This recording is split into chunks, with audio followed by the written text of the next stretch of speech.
Time ఒక question అడిగితే మీరు జీవితంలో ఒక రోజుని ఒక డెసిషన్ని మార్చుకోవచ్చు అంటే మీరు ఏం మార్చుకుంటారు? మీ పాస్ట్ని మార్చగలిగే అవకాశం వస్తే మీరు ఎలా ఉపయోగిస్తారు?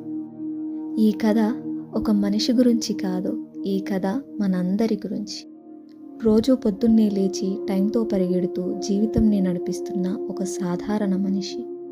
ఉద్యోగం, రెస్పాన్సిబిలిటీస్, ప్రెషర్, ఎక్స్పెక్టేషన్స్, రోజు బిజీ, కానీ లోపల ఒక ఖాళీ. ఒకరోజు మిర్రర్లో ఆయన తనే చూసుకుంటున్నాడు. ముఖం మీద నవ్వు ఉంది, కానీ కళ్ళలో అలసట, గుండెలో మాటలు. ఆయన ఆలోచించాడు, అమ్మకి కాల్ చేయకుండా ఎన్ని రోజులు అయిపోయాయో. నిజంగా ఇష్టపడ్డ కలల్ని లాటర్ అని ఎంత సులభంగా పక్కన పెట్టాడు. మంచి మనుషుల్ని బిజీ అని దూరం చేసిన సందర్భాలు. అప్పుడు ఆయన గుండెలో నుండి ఒక ప్రశ్న బయటకు వచ్చింది. టైం, నీకు నేను అంత చిన్నవాణ్ణా? ఆ క్షణంలో ఏదో జరిగింది. క్లాక్ చప్పుడు ఆగిపోయింది. సమయం నిలబడి ఒక మాట చెప్పినట్టు అనిపించింది. నీకు మళ్ళీ ఒక అవకాశం ఇస్తే నీ జీవితాన్ని మార్చగలవా? ఆయన షాక్ అయ్యాడు. పాస్ట్ని మార్చగలనా? తప్పులు మార్చగలనా?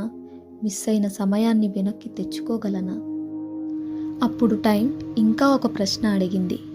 నీకు నిజంగా నీ పాస్ట్ కావాలని ఉందా, లేక నీ ఫ్యూచర్ మీద భయం ఉందా? ఆ ప్రశ్న ఆయన గుండెని గట్టిగా తాకించింది.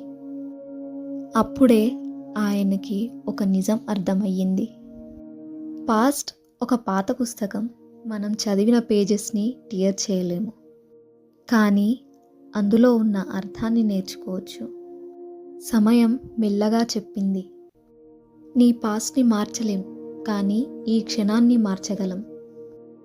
నీ ఫ్యూచర్ని రాయడం ఈ క్షణంలో స్టార్ట్ అవుతుంది.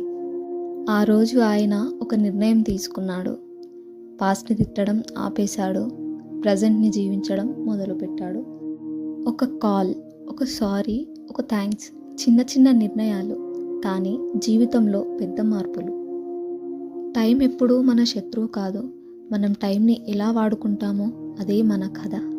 మీ పాస్ట్ మీకు బాధ ఇస్తే అది లెసన్. మీ ప్రజెంట్ మీకు అవకాశం ఇస్తే అది గిఫ్ట్. మీ ఫ్యూచర్ మీ చేతుల్లో ఉంది. ఈ కథలో హీరో మీరు.